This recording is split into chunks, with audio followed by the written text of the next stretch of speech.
Hey everyone, and good afternoon. Welcome to Lead Your Movement. I'm Angelique Ruwer, CEO and founder of The Corporate Agent, and this is our weekly live show where we talk to business leaders and entrepreneurs who are utilizing their platforms in order to drive positive change in the world. And this is our final episode of the spring 2021 season before we take our summer hiatus. And we have certainly saved, I think, the most powerful and inspirational for our final episode of the season. Today, we're going to be talking to NASA Space Shuttle astronaut José Hernández about his life story and his journey from being a farm worker aside his parents, working between Mexico and California, to becoming a NASA astronaut after not one attempt, after two attempts, but 11 applications of being denied and persevering to that 12th application that propelled him not only into NASA's astronaut program, but aboard a space shuttle mission beyond our world. And so today we're going to be talking to him about that journey and about what he's up to now, including the Netflix movie that he is the subject of. But this is a very special episode. We're going to be talking to Jose also about his new wine brand. And so to help me co-host this episode, it is my sincere honor to welcome to Lead Your Movement the amazing Amanda Laden, who is the CEO and founder of the Vino Karma Project, which uses wine in order to bring together courageous conversations among movement makers, change agents, business leaders, world leaders. And I think today, Amanda, we could definitely call a courageous conversation. So welcome as a co-host today to Lead Your Movement. Thank you so much, Angelique. I have been so excited about this conversation. As you know, I love everything wine and people bringing their stories to life through wine. Well, I think that is going to be a really interesting conversation today because I don't think many people think of really a journey that involves not just going to outer space and being a NASA astronaut, but then segueing that into a wine label. And certainly we have a lot to talk about in terms of the wine industry right now, and why this is such a bold move and really just a wonderful thing that Jose is doing. Before I bring Jose up, I don't want to give too much of a bio about Jose because I really want him to tell you all his story because it's something that is just so inspiring. I heard Jose's story because he and I are both on the advisory board for Space for Humanity, which is a fast-growing, influential nonprofit in the space sector in order to ensure diversity, equity, and inclusion for humankind as we all move now into space.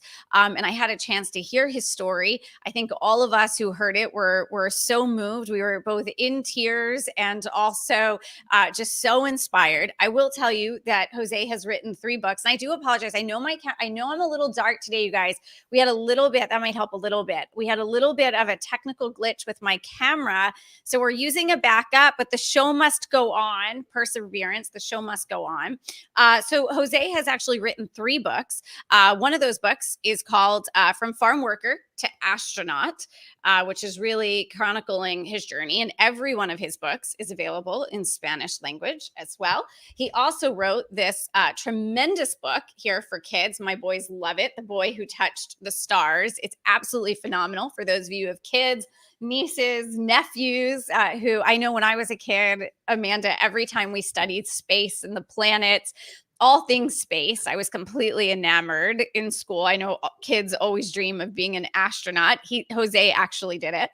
And then here is his most recent book, Reaching for the Stars.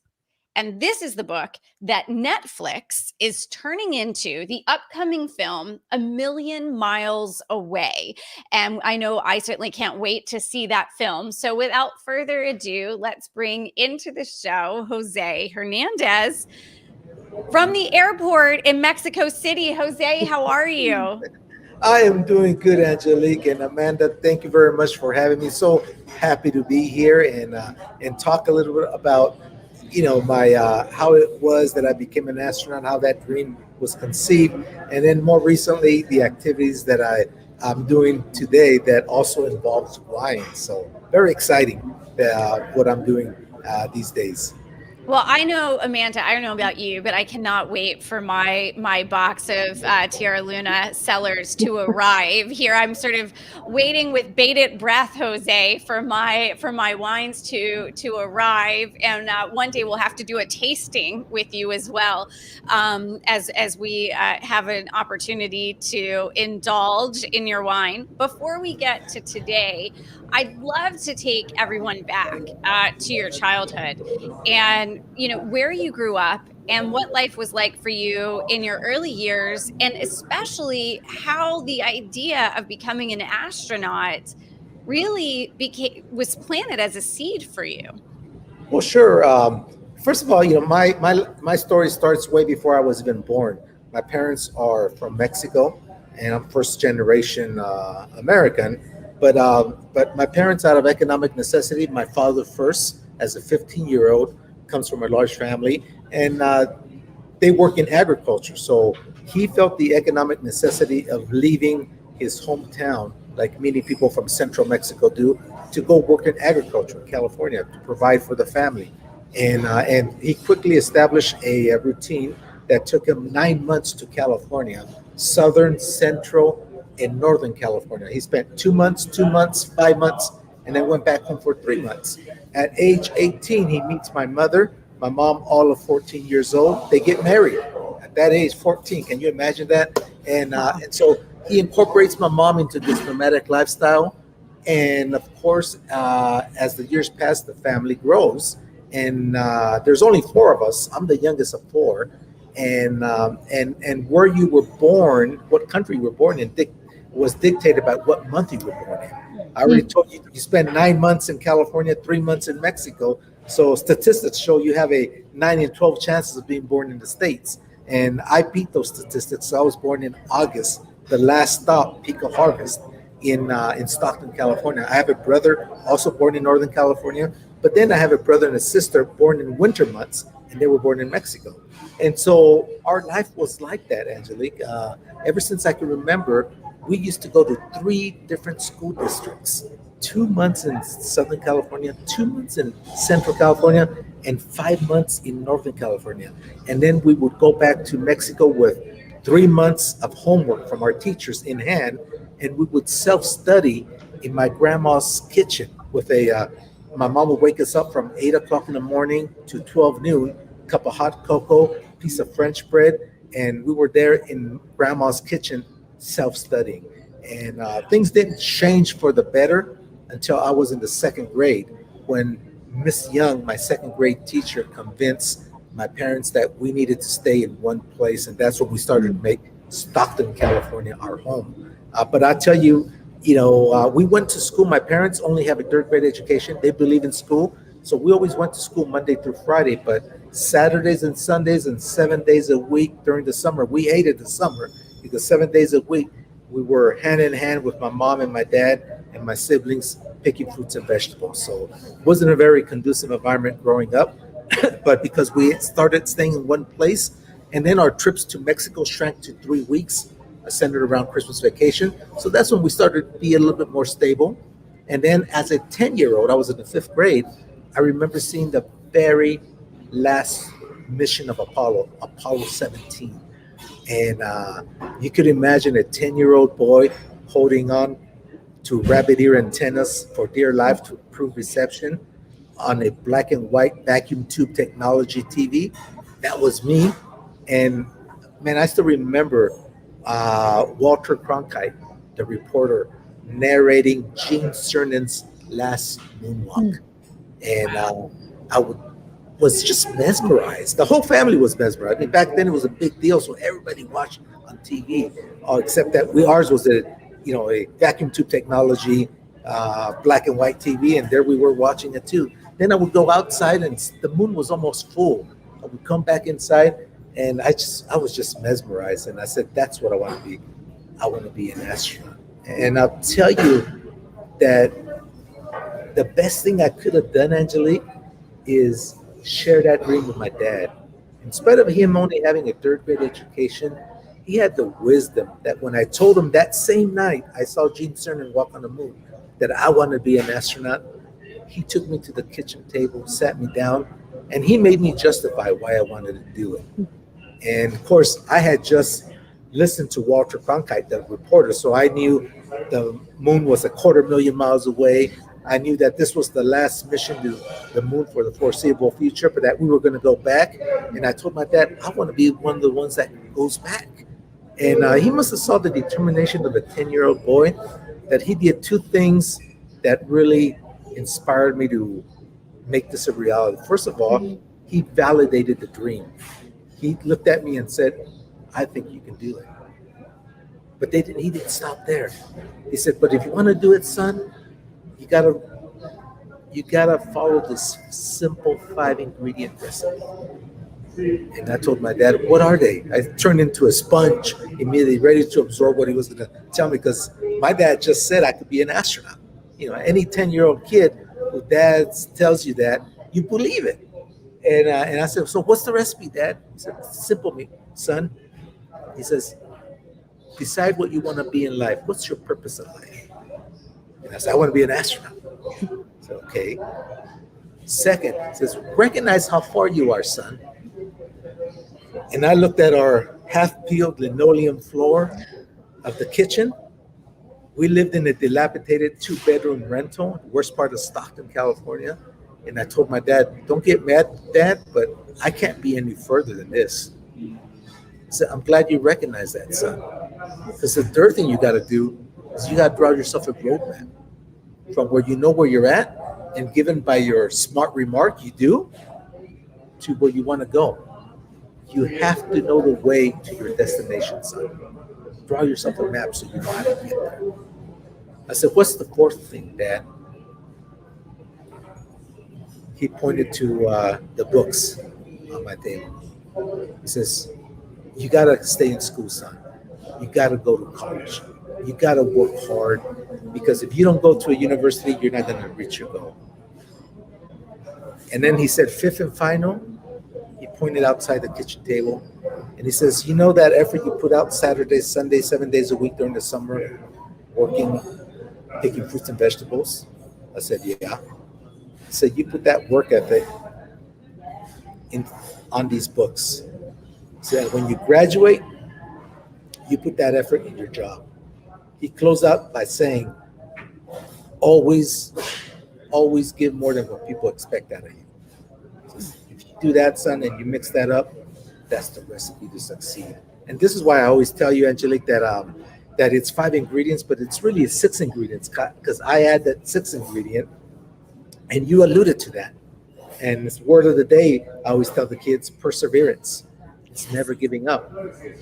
Because NASA rejected me 11 times. It wasn't until the 12th time that I was finally able to join the 19th class of U.S. NASA astronauts. What do you think? I've got to ask you, because I think, first of all, I hope that every entrepreneur and business person who is listening, and I know a lot of you guys are live with us right now. I mean, those 5 things just on their own are sort of a master class in success, Jose and Amanda. I mean, I feel like those are the things. Where do you think your father drew that wisdom from? Like, because you know how many parents hear their kids say something about a dream they have, and the parents sort of write it off, or they say, okay, well, work hard and you'll get there. Where do you think your father had the presence of mind and was conscious at a whole other level to say, my son is really serious about this, so I need him to understand what it's really going to take? Where do you think that came from for your dad? I think it's just natural, Angelique. I keep telling people, I promise you that had my parents given the opportunity to have studied, they would have been world-renowned psychologists, because they were masterful at motivating us, masterful at showing us examples, anecdotes of saying, this is what happens if you don't do this. For example, I remember one day we picked cucumbers all day. We were hot, sweaty, tired. All 4 kids got in the back of the car. My mom got in the front. My dad got in the front, started the car. He put his arm like this to look back, and he saw us. He saw all us 4 kids sweaty, dirty, muddy. And he asked what I thought was a very foolish question. He said, "How do you guys feel?" And I almost blew a gasket. I said, I thought I dared not say it, but I said he has the audacity to ask me how I feel after working a whole damn day in the fields picking cucumbers at 50 cents a bucket. And I responded with an attitude. I said, "Tired? How do you think you should feel?" And he said, "Good. Remember this feeling." I said, "Why?" He says, "Because you've got the luxury of living your future now." And I thought of those words. He said, "Living my future now?"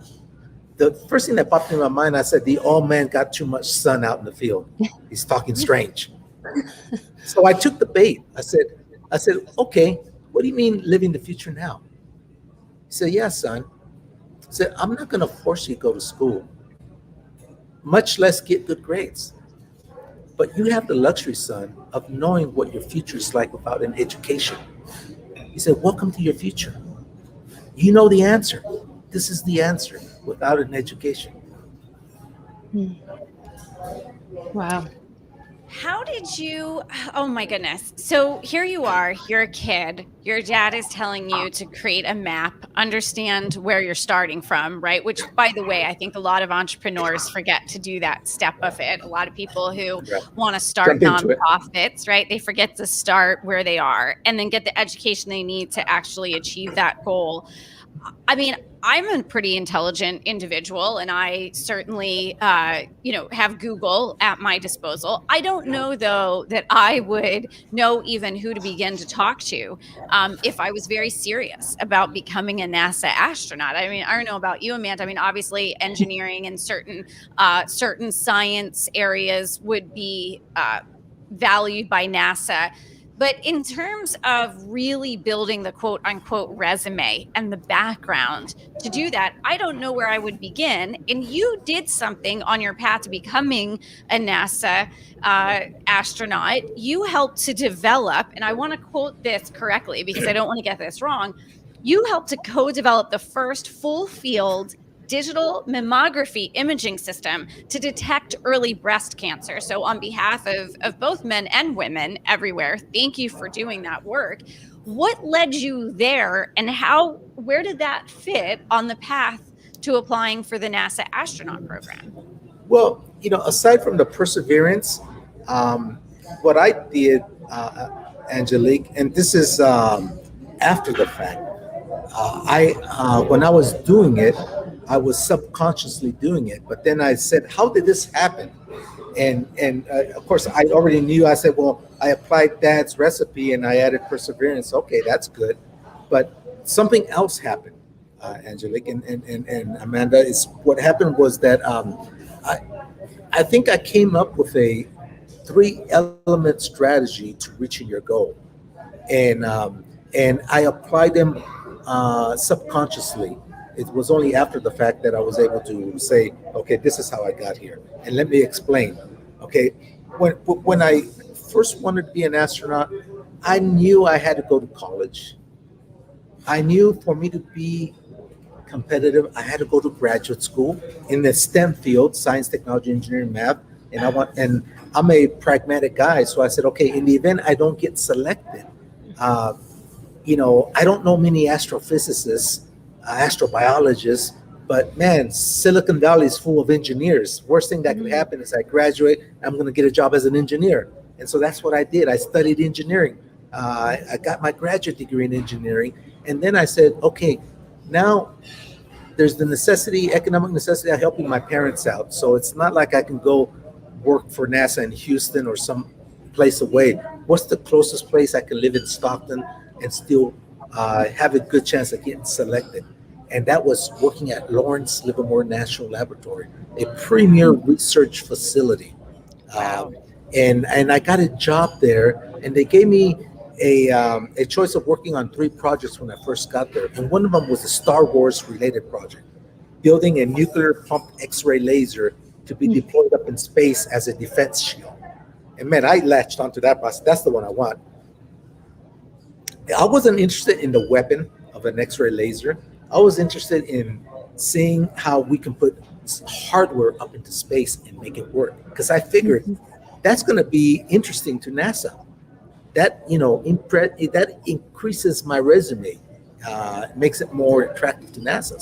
So I did that, and then after that, the project got canceled because Soviet Union broke apart, and so there was this big push to do technology transfer, and I had worked a lot in materials, uh, and basically evaluating materials for the lasers that were in the same energy regime for X-rays as human tissue.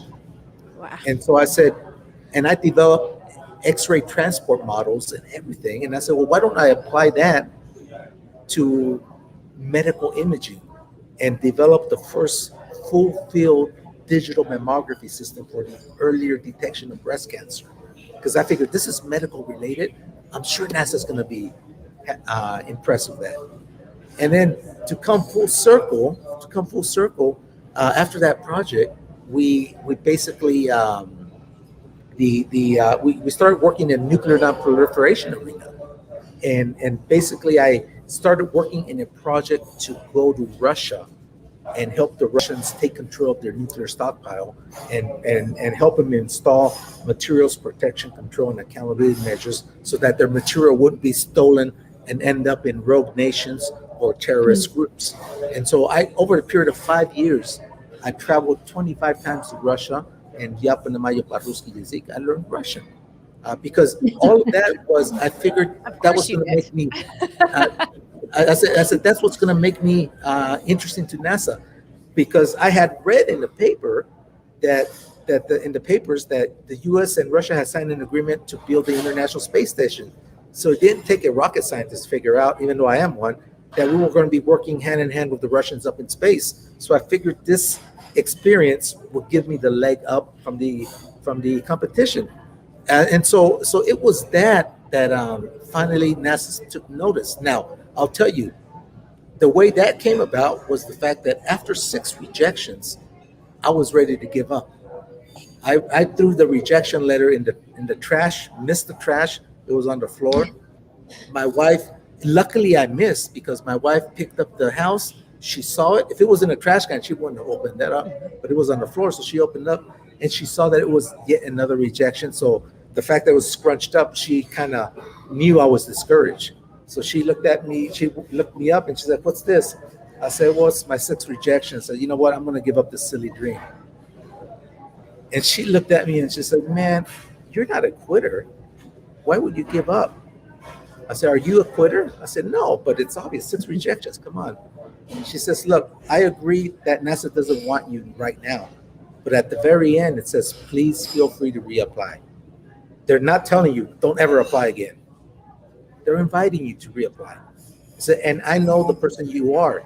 She said, "I know the person you are. If you quit, you're always going to have that worm of curiosity inside of you saying, what if? What if?" And it's going to gnaw at you and you're going to become a bitter old man, bitter at life. I said, "And I don't want to be married to a bitter old man. So I suggest you reconsider."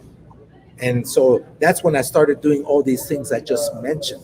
So in closing, what happened was, through the encouragement of key people in my life, through my second grade teacher, through the examples my mom gave me and my dad, I was able to come up with this strategy. And the strategy, like I said, I did it subconsciously, but I'll tell you right now what the 3 steps are. The first thing is make sure when you embark upon a goal, you meet the minimum requirements, right? Which I did. I said, I got to go to graduate school. I got to get engineering degree. I did that subconsciously. Second, I said, compare yourself to people that are successful that you want to be like, and be honest with yourself. What do they have that you lack? What do they have that you lack? And and I would say, hang on, I got something here that's coming. And it was easy at first when I compared myself, because at first I looked at them on surface. We looked the same. They had similar education, similar experience background, similar age. But then I started peeling the onion, and I noticed that all of them were pilots. I wasn't a pilot. So what did I do? I invested myself, became a pilot. And then another year I did the same exercise and they were all scuba diver rated. I wasn't scuba diver rated. So what did I do? I would drive every weekend from Stockton to Monterey, California, and I would scuba dive. I got basic certified, advanced certified, scuba rescue, master certified. Want to make sure that NASA knew I knew how to scuba dive.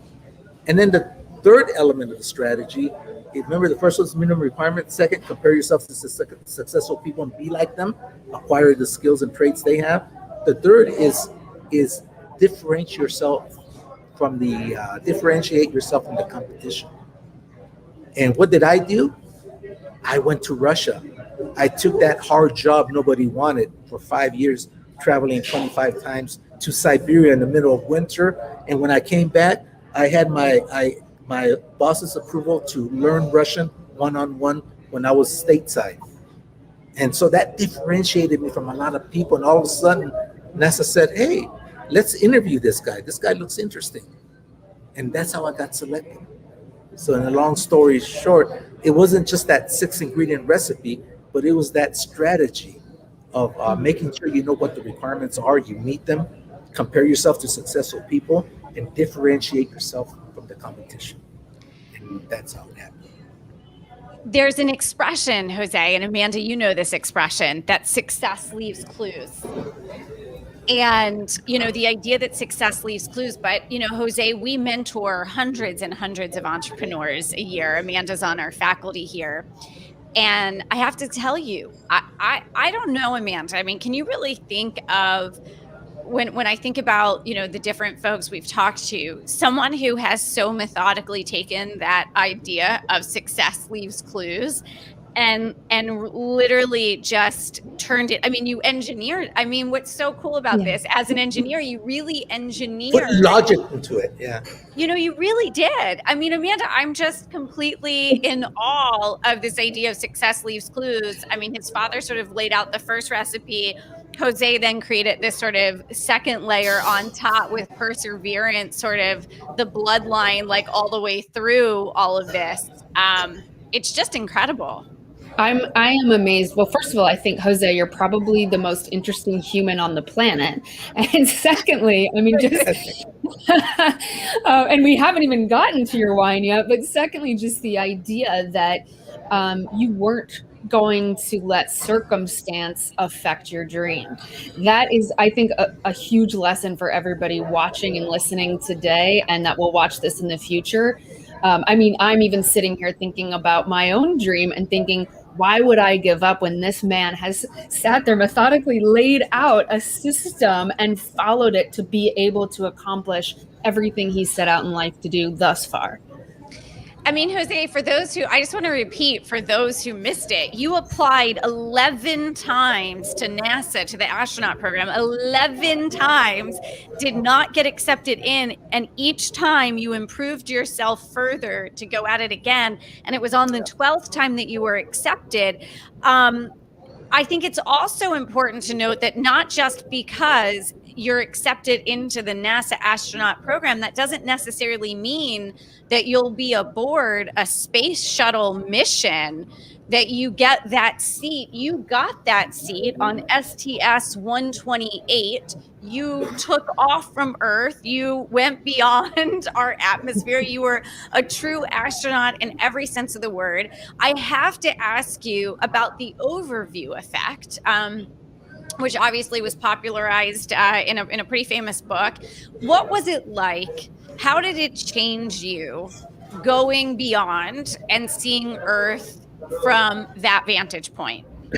Well, Angelique, I think there's, if I'm not mistaken, for me anyway, there's two takeaways that I got from my experience of going to the International Space Station. I was the flight engineer, by the way, sitting a little bit behind, but in the middle of both pilots. It's the busiest seat during the mission because you're taking care of instruments of both pilots. In case something goes wrong, you peel off of the pilot that owns the system, and you both work it while the other pilot does the nominal flying. And so it's the busiest seat in the house. the more complex one. But it's the best seat in the house because you got the panoramic view blasting off and coming back home, which is great.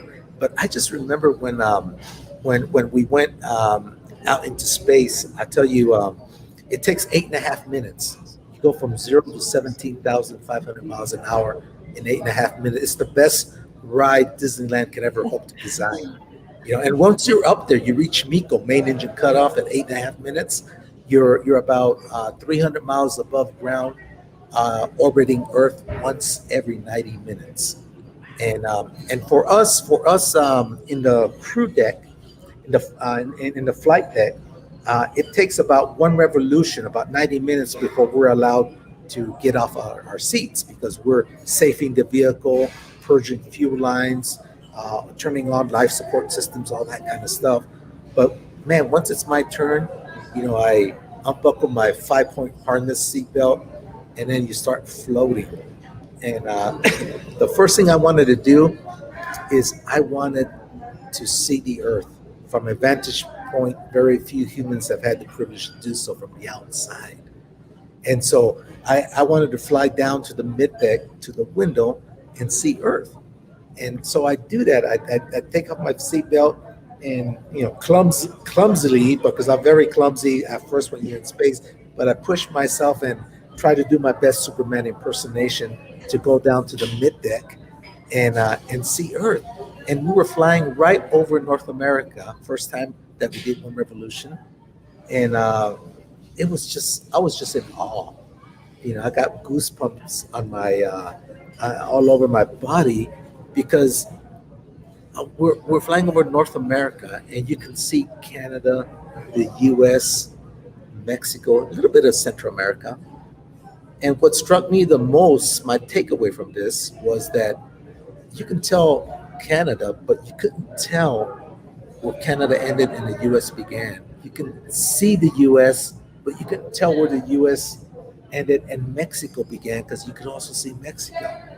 And I just said, wow, I had to go out of this world to come to the realization that down there, we're just one. We're just the human race. That borders are human-made concepts designed to separate us, and how sad, because from my vantage points, we're just one. And wouldn't it be great if all world leaders could have the opportunity to have the same aha moment I did? Because I'll tell you guys, Amanda and Angelique, that our world would be a much more better place if they had that same moment of reflection I did. So that was the very first thing that I saw that really got my attention and changed my perspective coming back home. The second one was the fact that, I mentioned that we go around the world once every 90 minutes. So we saw about 224 sunrises and sunsets. And one day I said, I want to enjoy a sunrise from space, just how we enjoy sunrises at the beach, sunsets at the beach. I said, I want to do a space sunrise. And so we were coming from the dark side, and of course the sun was coming out on the horizon, on the Earth's horizon. And as soon as the sun hits and you're able to see that sunrise, the rays of the sun hit the Earth in such an angle that you're clearly able to see our atmosphere. And let me tell you, Amanda and Angelique, it was scary thin. I immediately became an environmentalist, because I said, that's the only thing that's keeping us alive, and it looks so thin and fragile. Wow. That the environmentalists have it right. We need to take care of our environment because we're in a very delicate ecosystem. Anything we do can adversely affect and do irreversible damage, to the point that we may self-extinct ourselves. And how scary. So I said, every time I give talks, I want to make sure I mention this part of it, that we need to be good stewards of our environment. And so those are the two takeaways from my experience.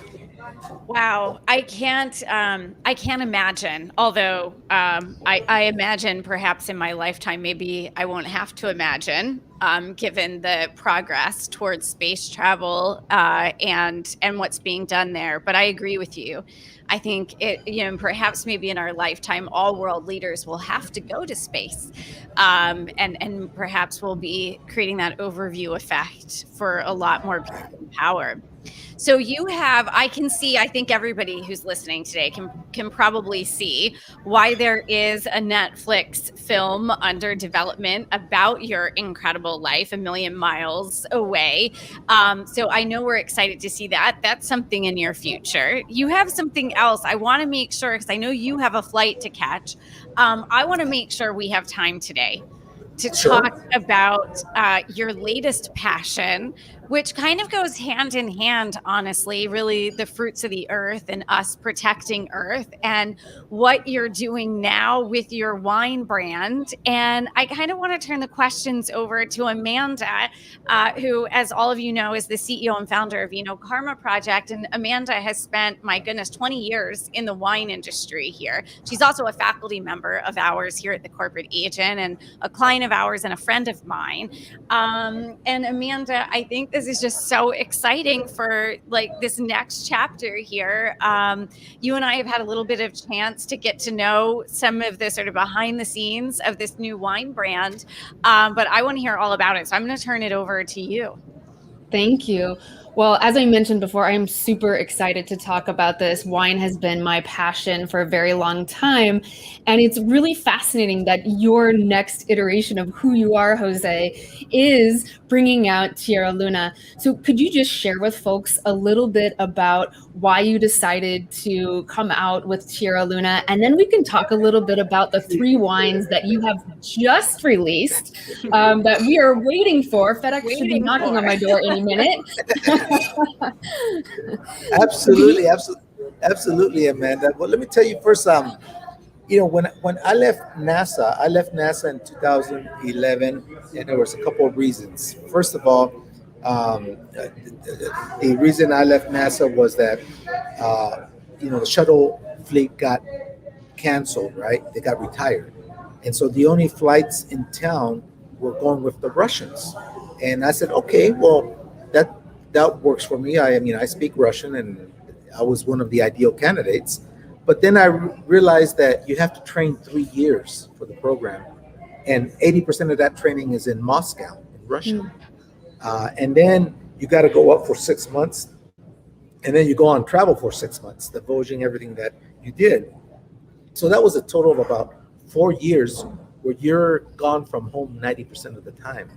And I have 5 kids, and my oldest was about 14. So it was coming up to the age of where you got to be home, and it would be unfair to give the whole burden to my wife. And I felt that that's the point where I crossed the line of meeting my commitment as a father and as a husband, that I decided to leave and step down. It was the hardest decision in my life.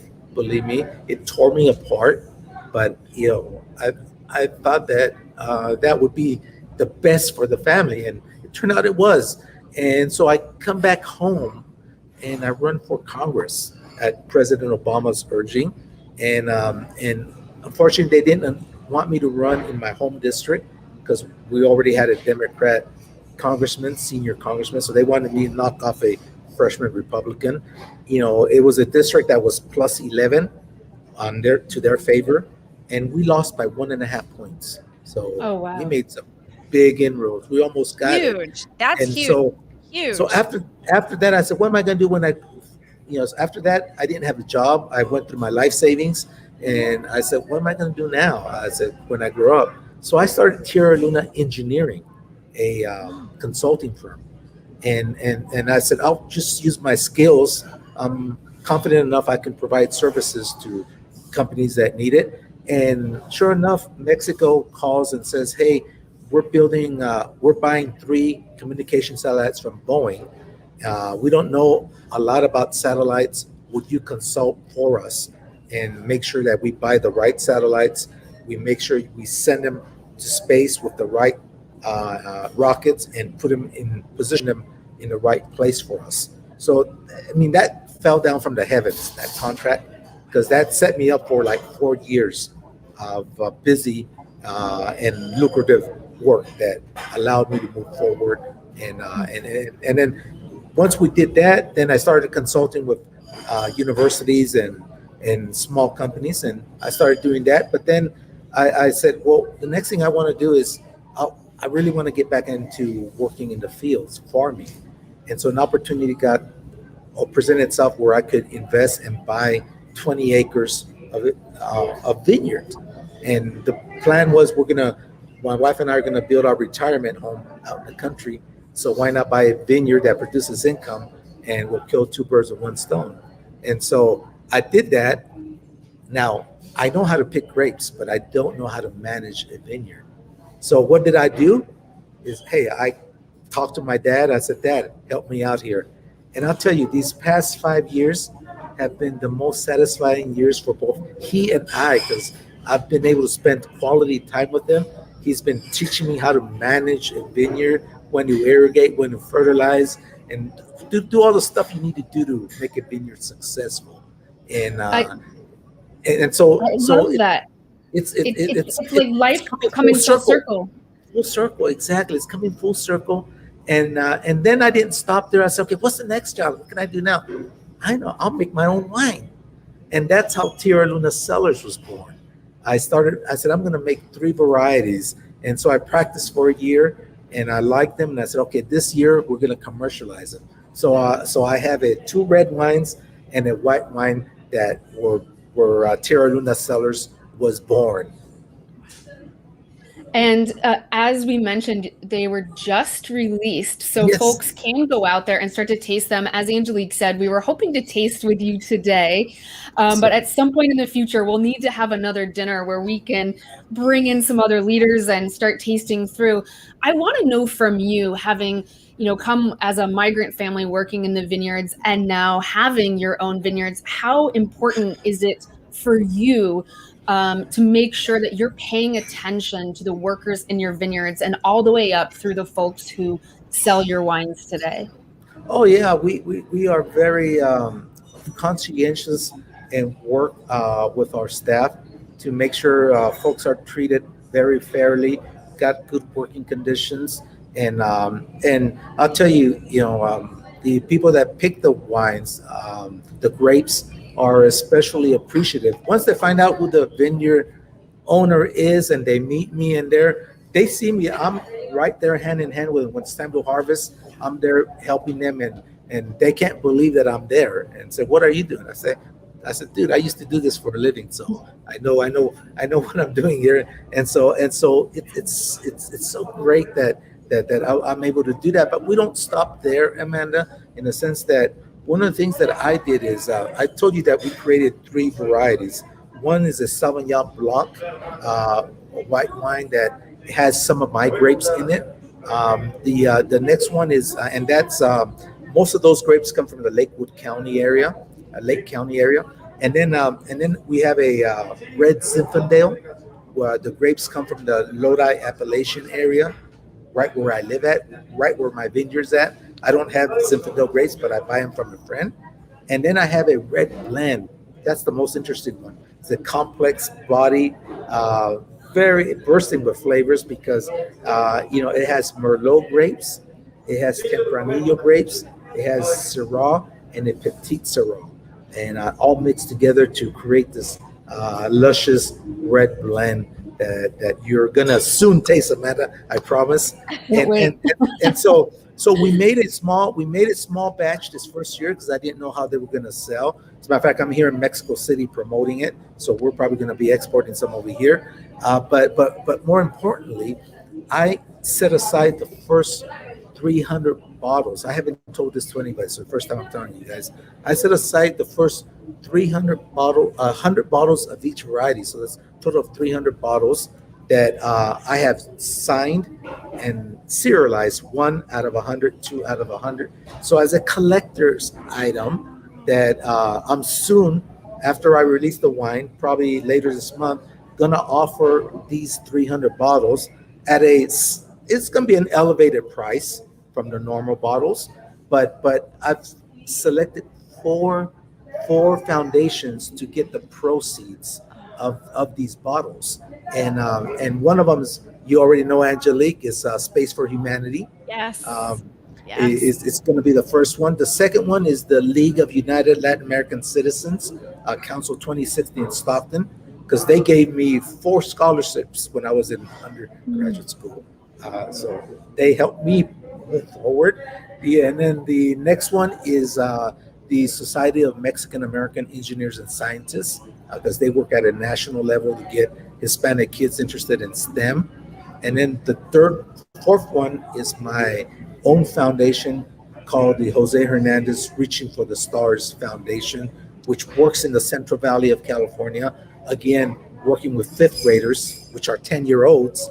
No, no accident we picked fifth graders, because that's when I decided I want to be an astronaut. And then we have a summer academy at University of the Pacific from for seventh graders through 12th graders. They spend 5 weeks on the campus, and we expose them to STEM related curriculum for them as well. And so we're going to be giving them, those 4 organizations, the proceeds to those sales. And so we're trying to be socially responsible in terms of doing the things that I think we should be doing. Even though we're small, we're barely starting. I think if you start off giving, it's like your name, Amanda, Vino Karma.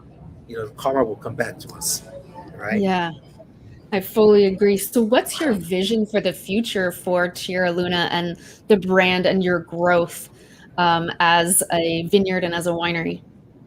Well, I think we want to grow it organically to begin with, socially responsible.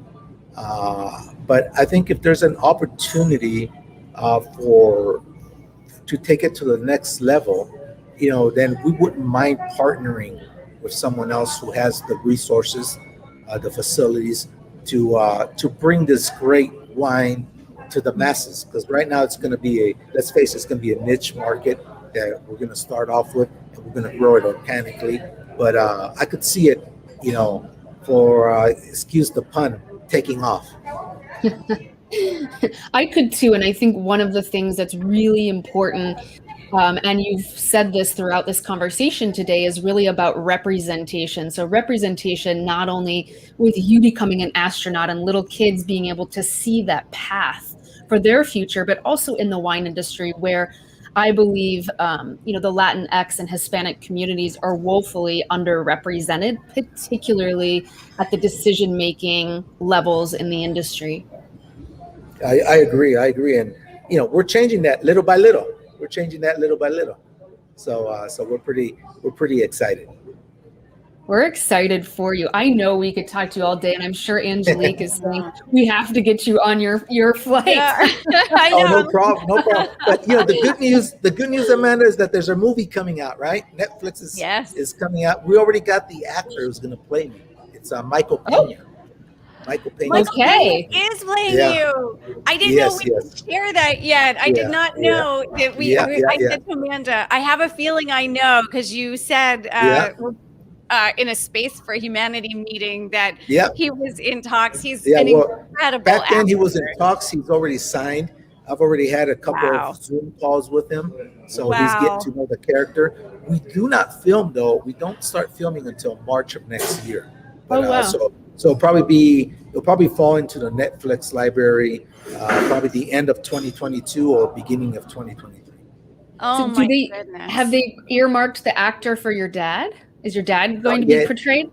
Oh, yeah, he's a big part of it. And my mom and my wife, they're all going to be big parts of it. I told my wife that if they booked Salma Hayek, then I think I'll take acting lessons, play my own part. And it'll be the greatest love story you guys ever saw. Yes. Oh my goodness, Jose. What an incredible honor to have a movie made about your life and to be able to inspire so many others. I'm telling you, there's so much more that I want you to share. I have some other ways that you can do that, some other invitations coming your way. Let's talk. This has been absolutely incredible. I think if there is in really 45 minutes, I feel like you covered the master's degree in what it takes to be successful. This was just absolutely incredible. I want to wish you all the best with Tierra Luna.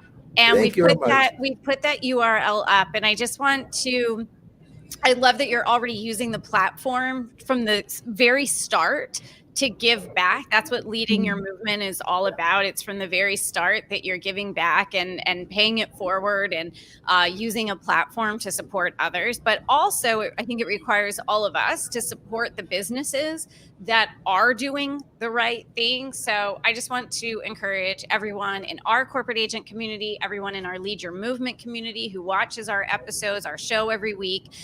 Thank you for being here with us. And also, I would encourage you to support Jose and his wine brand.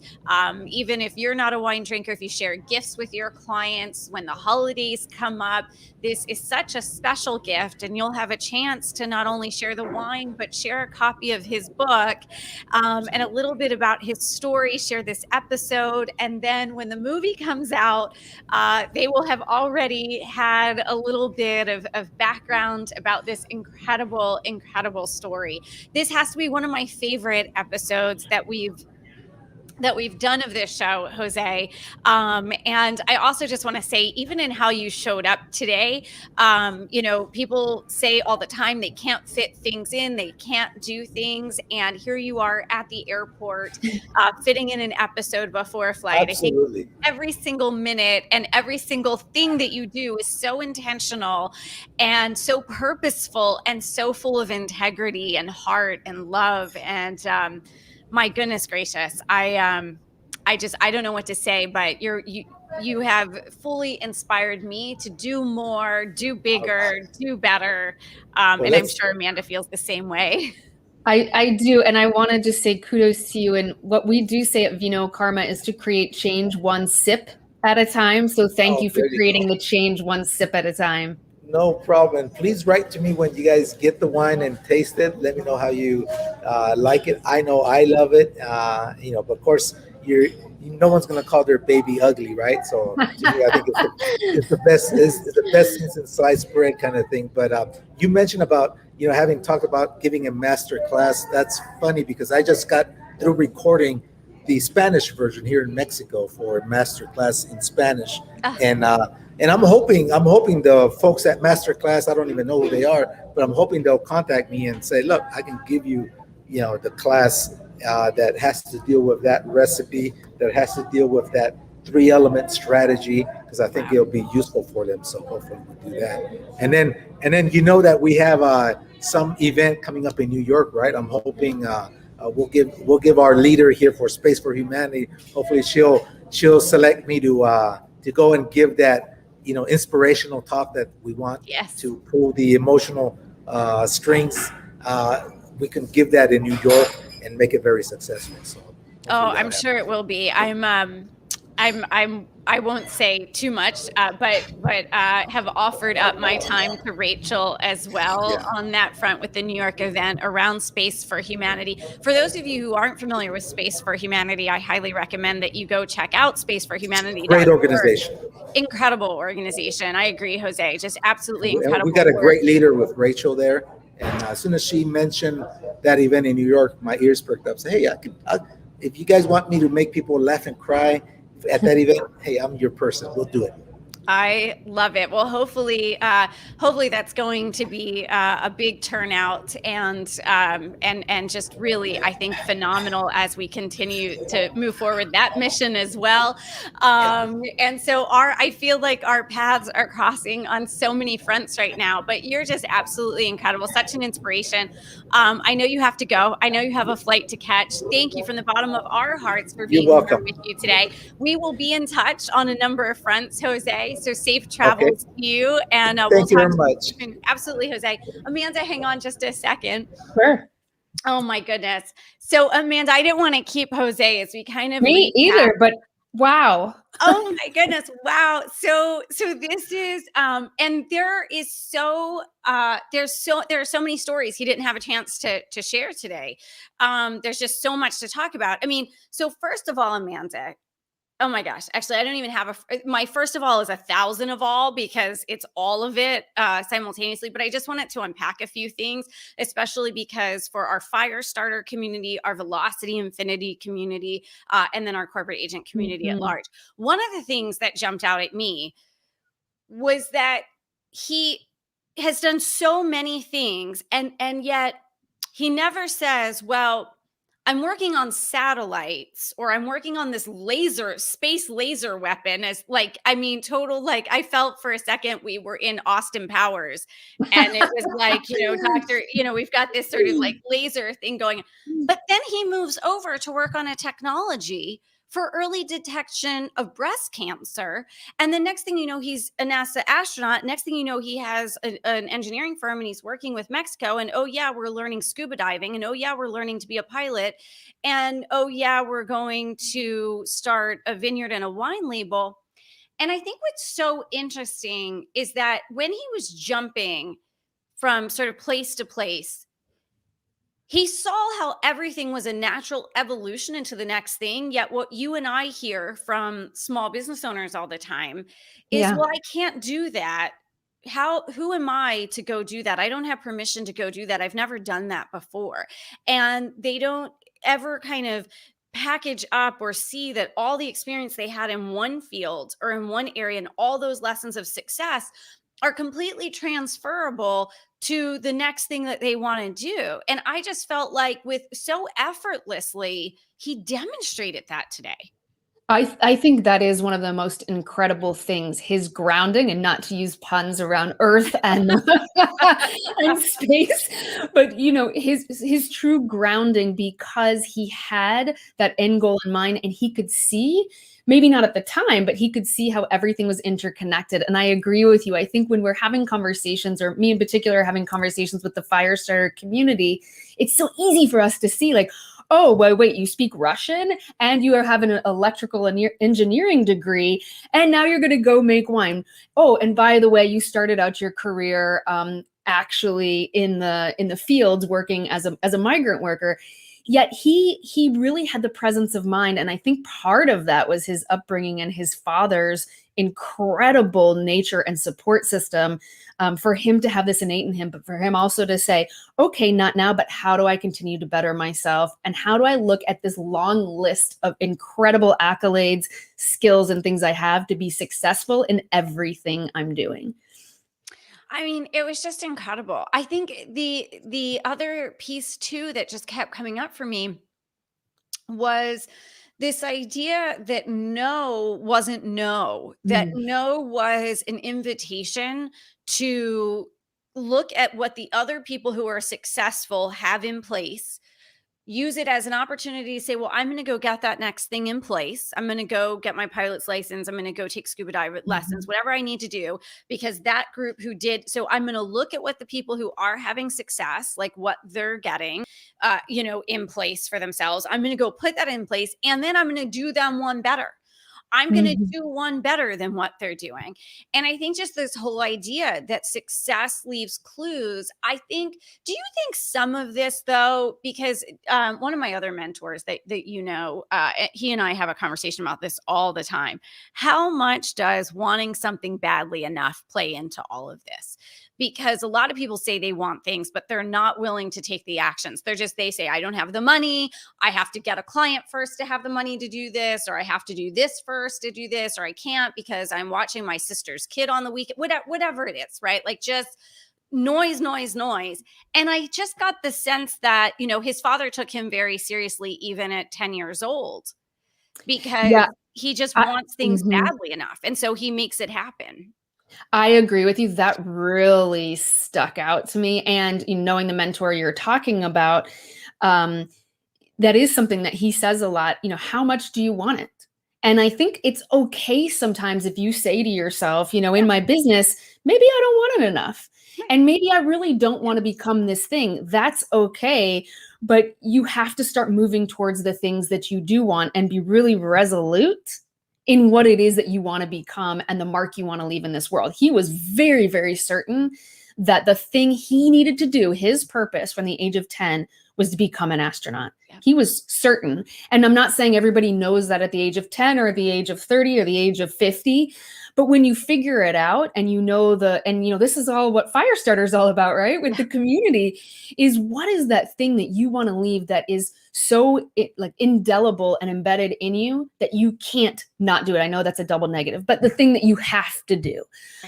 So that to me really stuck out. There were so many things. I think just his family. I mean, I hope in the Netflix show that his father really gets the billing he deserves, right? Like the actor who plays that. I mean, because he started off, I mean, look at Evan's comment here. I don't know, Joe, if we can throw up Evan's comment. He said, I loved that he kept asking himself at each life stage, what do I want to be when I grow up? And so much of that, I think, came from his father, because he's like, well, wait a second.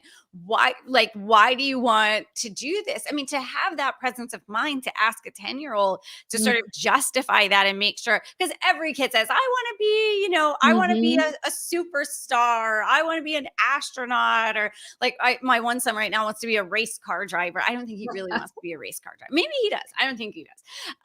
But I mean, just, you're right. His dad needs to get top billing.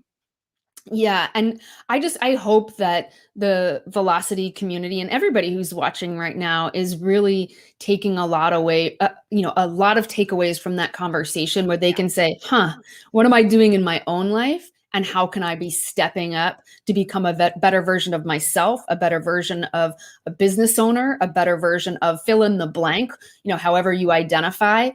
But that to me is really like, wow. I mean, this man had there were zero excuses for why he couldn't do this thing. And I mean, his wife too, just, saying to him, I know you're not a quitter. This is who you are. That to me also, especially, when we're entrepreneurs and we have spouses, some of us sometimes who aren't entrepreneurs, it can be tough. It can be tough to follow our dreams and to be in a relationship where maybe the other person doesn't have the same vision. And his wife was holding that vision for him, which I think was beautiful. That was probably one of the most beautiful pieces of this, was his wife, really, and just the serendipity of the piece of paper being on the ground and her seeing it. And I think I want to kind of close today with these words. And that is the power of words, and the power of affirmative words, and the caution to not destroy someone else's vision and dreams, because she could have just as easily have said to him, well, it's about time that you got realistic about what's possible. It's about time you got serious about what you're going to do. She could have easily have said those words, and she didn't. And Amanda, I think about the moments in time when someone said something to me, including when I started our current company, the Corporate Agent, our company, and it was late 2009, and I had decided to go full into this vision of helping David take on Goliath, small business owners working with those big B2B organizations. And I remember several people telling me it would never work. And here we are 11 years later, with the company growing, year after year. And just in such, short little sentences, how we can either encourage people onto their purpose and their dream, or for some people, it's just the last time that it's like one time too many that they hear something isn't going to work or it can't be done. And that's the moment you say that to someone and they quit. And I just think we all have to remember just the power of words, especially today with so much vitriol going on in the world. And, just so much being spewed online, the way people criticize one another, the way people are so quick to complain about every little thing. I think that it's just really those, I'm so glad you brought that up, because when I heard him share that piece of that story, Amanda, I thought to myself, in just, 2 sentences, we wouldn't be talking to José Hernandez today. There wouldn't be a movie being made. All these young people of Latinx background, that would not have this amazing hero to look up to, this amazing role model to look up to. I just think that we have to watch our words so Mm. carefully. I fully agree. Not only to ourselves, but to one another. And I think especially for those fire starters watching, continue to hold your vision Mm. because it's important. You know, what you're doing, all of you are doing in the world matters. And I Yeah. can't wait to watch Jose start to break down more barriers in the wine industry because there aren't many Hispanics or Latinx folks that are at the helm of wineries or vineyards. You know, they're usually behind the scenes. They're usually the migrant workers picking your grapes. And so I can't wait to watch how he starts to change the face of this industry as he has changed the faces of so many other industries in his career. So I'm excited. I feel honored to even have the conversation and even be in his orbit. Did you like that one? One more space pun to end the show today. Well, I hope you guys sincerely enjoyed this. Amanda, I really enjoyed having you with me today. This was really fun. I think I'm going to have to have more co-hosts coming in. I want to encourage all of you to be super sure to check out vinokarma.com. Make sure you're following Amanda on LinkedIn, on Instagram. Make sure you're following me on Instagram. We are taking a summer hiatus from the show. We have some big announcements coming up. I feel like I can't keep up with the announcements.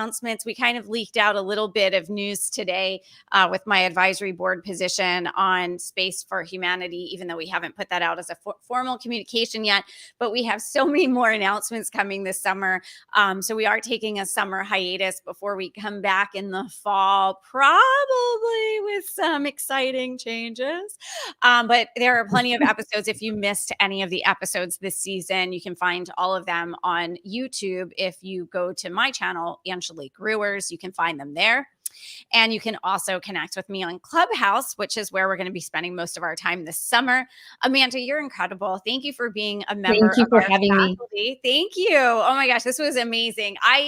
Like if that wine is at my front door right now, because that's how the universe works. But I will be enjoying it as soon as it arrives. I can promise you that. I was very much expecting that FedEx was going to ring my doorbell in the middle of all of this. That would have been priceless. That would have been priceless. You know what? Today with the, Jose ended up like right at the airport. My camera broke right before we went on. It would have been the perfect like live moment to have the wine Yes. arrive. But no, it did not, but that's all right. Guys, definitely connect with Amanda. Make sure you support Tierra Luna sellers for sure. We need to do that. We need to support those who are breaking boundaries in new areas and using their businesses to drive positive change. All right, everybody. So this is Amanda and Angelique signing off from the show for the summer. We'll see you guys back here in the fall. Thank you. And thank you, Amanda. Cheers.